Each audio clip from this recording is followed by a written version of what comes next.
പാഠം 680. ഒരു ഉറുമ്പുണ്ടാക്കിയ കഥ.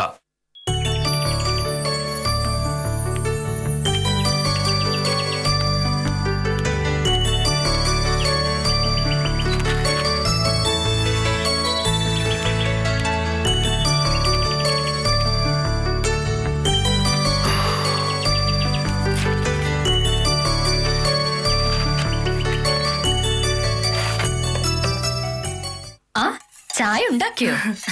ഓ ചേച്ചി.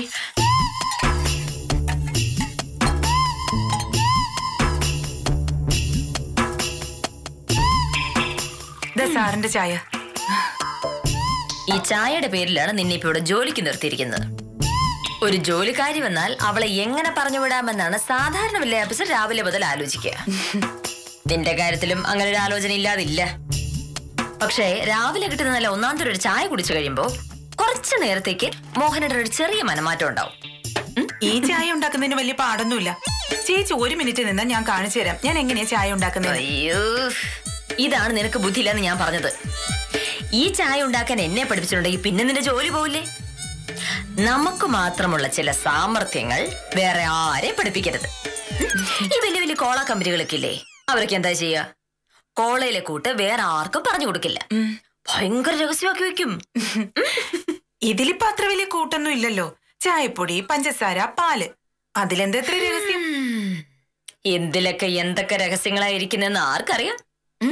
എന്തായാലും ഞാൻ ചായ മോഹനോട് കൊടുക്കട്ടെ. നിത്യോപയോഗ സാധനങ്ങളുടെ വില വീണ്ടും കുതിച്ചു കയറുന്നു. തമിഴ്നാട്ടിൽ നിന്നെത്തുന്ന പച്ചക്കറികളുടെ പരിശോധന ശക്തമാക്കിയതോടെ പച്ചക്കറിയുടെ വരവ് കുറഞ്ഞതാണ് വിലവർദ്ധനവിന് കാരണമെന്ന് കണക്കാക്കപ്പെടുന്നു. ശേഷം എനിക്കൊരു സ്വസ്ഥത ഉണ്ടായത്. ഇപ്പോ രാവിലെയും വൈകിട്ടും എനിക്ക് കേസിന്റെ കാര്യങ്ങളൊക്കെ നോക്കാം. അങ്ങനെ കേസിന്റെ കാര്യങ്ങൾ നോക്കാൻ കൂടുതൽ സമയം കിട്ടുന്നതുകൊണ്ട് കൂടുതൽ കേസുകൾ എനിക്ക് വാദിക്കാം. കൂടുതൽ കേസുകൾ വാദിക്കുമ്പോൾ കൂടുതൽ ഫീസും കിട്ടും. ചുരുക്കി പറഞ്ഞ ജാനകിക്ക് കൊടുക്കേണ്ടി വരുന്ന ശമ്പളത്തെക്കാട്ടിലും കൂടുതൽ പൈസ ജാനകി ഇവിടെ ഉള്ളത് കൊണ്ട് എനിക്ക് കിട്ടും. എങ്ങനെ കൂട്ടി നോക്കിയാലും കച്ചവടം ലാഭമാണ്. ഇതൊക്കെ വെറുതെ തർക്കം ജയിക്കാൻ വേണ്ടി പറയാൻ പറ്റുന്നേ ഉള്ളൂ. നിനക്ക് അങ്ങനെ ഒരു കേസ് കിട്ടാൻ പോകുന്നില്ല. ജാനകി കൊടുക്കുന്ന ശമ്പളം ഞാൻ തന്നെ കൊടുക്കേണ്ടി വരും. എന്തായാലും അത് വേണ്ടി വരില്ല. ശ്രദ്ധക്കുറവ് കാരണം എന്റെ മോഹനേട്ടൻ ഒരു ഉറുമ്പ് കടിച്ച കാര്യം പറഞ്ഞുകൊണ്ടിരിക്കുമ്പോ നീ ഒരു ചമ്മന്തിയുടെ കാര്യം പറഞ്ഞിട്ട് വരില്ലേ? ഞാൻ കാരണോ? പിന്നല്ലാതെ നീ വളർത്തുന്ന ഒരു ഉറുമ്പില്ലേ, അതിന്റെ പേരെന്താ? രാമൻകുട്ടി. ആ രാമൻകുട്ടി ഉറുമ്പാണ് എന്റെ മോഹനേട്ടന്റെ ഇവിടെ കയറി കടിച്ചത്. ഇനി ആ ഉറുമ്പിനെ കൊണ്ട് നീ എന്റെ മോഹനേട്ടനെ കടിപ്പിക്കരുത് കേട്ടോ. എന്റെ പാവം വില്ലേജ് ഓഫീസർ, ഒരു ഉറുമ്പൊക്കെ കടിച്ച് സഹിക്കാൻ പറ്റുമോ? നീ ചെല ചമ്മന്തി വേണ്ട.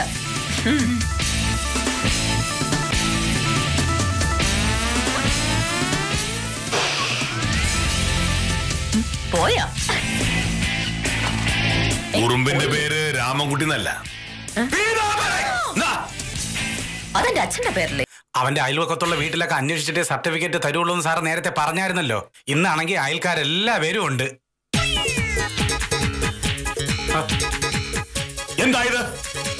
എന്താ അത് കണ്ണല്ലേ സാറേ? എന്റെ കണ്ണിന് താഴെ കാണുന്ന ഈ ഉണ്ടാണുള്ള ഈ അടയാളം എന്താണ്? അയ്യോ, ഇതെന്താ സാറേ? എന്തോ കടിച്ചാണ് തോന്നുന്നു. ഒരു രാജവമ്പാല. ഉത്തമ, ഇത് ഒരു ഉറുമ്പ് കടിച്ചതാ. അത്ര സാറ് പറഞ്ഞപ്പോ അത് ഞാൻ പേടിച്ചു പോയി.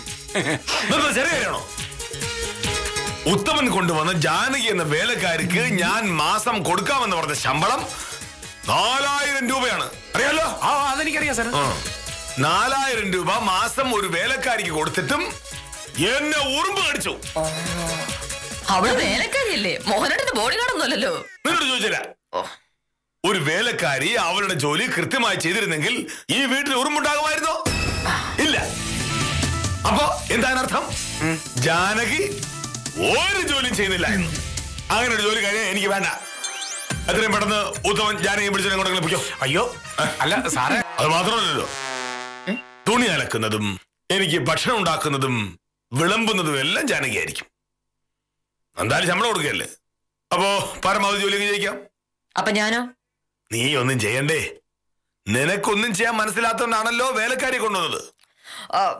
പക്ഷെ അവൾ അടുക്കള ജോലി മാത്രം ചെയ്താൽ മതി. പോരാ, ശമ്പളം കൊടുക്കുന്നത് ഞാനാണല്ലോ. എന്റെ എല്ലാ കാര്യങ്ങളും ജാനകി നോക്കണം. അവൾക്കുള്ള കഴിവുണ്ട്. പക്ഷെ എനിക്കത് ഇഷ്ടമല്ല. എനിക്കത് ഇഷ്ടമാണ്. ഇനി തർക്കി സമയം കളയാതെ പോയി എനിക്ക് കഴിക്കാൻ എടുത്ത് വെക്കാൻ ജാനകിയോട് പറയൂ. മോഹനേട്ടാ ഒന്നും പറയണ്ട, ചെല്ല്.